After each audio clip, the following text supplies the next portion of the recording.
আসসালামু আলাইকুম রহমতুল্লাহ। আশা করি আপনারা সকলে আল্লাহ তাআলার রহমতে ভালো আছেন। আজ আমি আলোচনা করব মাথা থেকে খারাপ চিন্তা দূর করার দোয়া সম্পর্কে। তো চলুন আমরা জেনে নেই হাদিস ও কোরআনের আলোকে। খারাপ চিন্তা থেকে মানুষের অশ্লীলতায় জড়িয়ে পড়ে, ফলে ইবাদতের আগ্রহ নষ্ট হয় এবং চরিত্র কলুষিত হয়। অশ্লীলতার ব্যাপক প্রসার সমাজে গজব নেমে আসারও অন্যতম কারণ। তাই এ থেকে বেঁচে থাকতে হবে।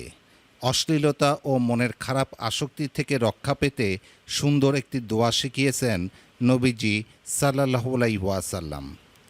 আমি ভিডিও স্ক্রিনে দোয়াটি আরবিতে ও বাংলা উচ্চারণ সহ দিয়ে দিয়েছি, আপনারা দেখতে পাচ্ছেন। এই দোয়াটির অর্থ হলো, হে আল্লাহ, আমি আপনার কাছে কানে মন্দ কথা শোনা থেকে আশ্রয় চাই, চোখ দিয়ে মন্দ কিছু দেখা থেকে আশ্রয় চাই, জিহ্বা দিয়ে মন্দ কিছু বলা থেকে আশ্রয় চাই, অন্তরের খারাপ চিন্তা থেকে আশ্রয় চাই, দেহের কামনা বাসনার খারাপ চিন্তা থেকেও আশ্রয় চাই। সূত্র আবু দাউদ, তিরমিজি, নাসাই, 20/1484।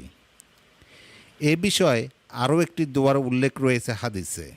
আমি ভিডিও স্ক্রিনে সেই দোয়াটিও আরবিতে ও বাংলা উচ্চারণ সহ দিয়ে দিয়েছি, আপনারা দেখতে পাচ্ছেন।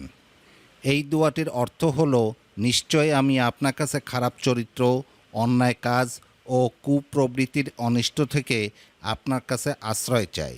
সূত্র তিরমিজি, 19/1484।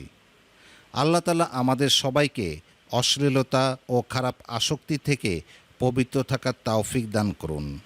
যে কোনো অশ্লীল পরিস্থিতি ও মনের খারাপ বাসনা থেকে মুক্ত থাকতে হাদিসে বর্ণিত দোয়াগুলো পাঠ করার তৌফিক দান করুন। আমিন।